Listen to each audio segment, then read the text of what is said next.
खराब बात ये थी कि इतने बड़े पैमाने पर एक्सरसाइज हो और समय बहुत कम हो, इसीलिए तो बीएलओ आत्महत्या कर रहे हैं। गाँव से चुनाव चल रहे हैं और जो लोग वोट डालते रहे पहले, आप लोग तो सपन नहीं वहाँ के लड़के हमेशा चुनाव से पहले 1-1.5 साल पहले से रिवीजन होता था वोटर लिस्ट का, और जो लोग मर जाते थे उनका वोट कट जाता था। जो वोट डालने लायक उम्र हो जाती थी वोट पड़ जाता था। लिस्ट मिलती थी, लिस्ट में पूरी सूची, वोट पड़े हुए की अलग से सूची परिवर्तित, नाम कट गए उनकी अपमार्जित सूची, नामों में सुधार हुआ है, मान लो किसी की स्पेलिंग गलत था, लोगों ने कराया तो वोट संशोधित, ये सब लोगों ये हमेशा चलता रहा। 2014 में प्रधानमंत्री मोदी बने तब भी यही चलता था, कोई बात नहीं। लेकिन प्रश्न ये उठता है कि एसआईआर की जरूरत क्यों पड़ी। इसके पीछे जो दिल्ली में सत्ता में बैठे हुए लोग हैं उनकी नीयत साफ नहीं, वरना इसकी आवश्यकता ही नहीं थी। वो तो रेगुलर एक कंटिन्यूएशन में ये चल रहा था, हमेशा प्रोसेस चल रहा था। अब उन्हें एक नया मुद्दा बनाया उन्होंने देश के सामने, है तो नहीं वो कि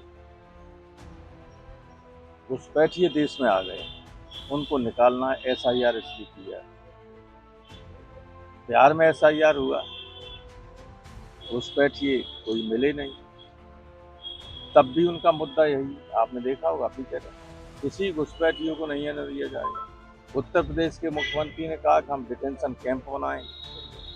तो मंशा इनकी नीयत साफ नहीं है। ये हिंदुस्तान के बहुत सारे बड़ी पैमाने में लोग जो हैं उनको विदेशी बताकर, घुसपैठिया बताकर निकालना चाहते हैं, और एसआईआर के माध्यम से जिनका वोट नहीं बन पाएगा, चाहे हिंदू हो या मुसलमान, उन सब के लिए यही कहा जाएगा कि ये इंट्रूडर्स हैं।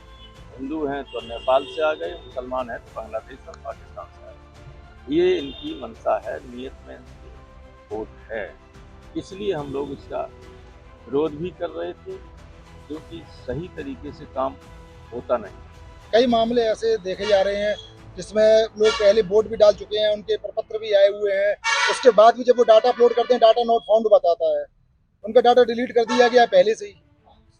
वो हम लोगों ने शिकायत की है, वो सुधर भी रहा है, इलेक्शन कमीशन के सामने गए हैं। लेकिन सबसे खराब बात ये थी कि इतने बड़े पैमाने पर एक्सरसाइज हो और समय बहुत कम हो, इसीलिए तो बीएलओ आत्महत्या कर रहे हैं। और ये चीज़ अच्छी नहीं है कि आप हर तीन प्रकारेण बाई हुक और बाई क्रुक सत्ता में बने रहना चाहें, सिर्फ इसीलिए करना चाहते हैं। क्या चुनाव आयोग पूरी तरह से मनमानी पर उतरा हुआ विपक्ष की बात को सुनने के लिए तैयार नहीं? देखिए, सच बात ये है कि चुनाव आयोग दिल्ली की सरकार जो इशारा करती है वही चुनाव चाहे भी, सिस्टम इतना कमजोर हो गया है। अब कोई पीएन सेशन नहीं, तो प्रधानमंत्री की बात भी नहीं सुनते, जायज बात हो गई। अब तो बीजेपी का कोई छोटा मोटा नेता भी मुझे सारा करते तो अब तो अगर आप लोग हैं, यहीं पैदा हुए, आपकी सातों पुश्त यहीं की है, आपका वोट नहीं है, तो कहेंगे कि ये जो एसआईआर के बाद वोटर लिस्ट बन रही है यही नागरिकता की गारंटी है, नागरिकता का प्रमाण पत्र है। आपका वोट नहीं तो आप इस देश के नागरिक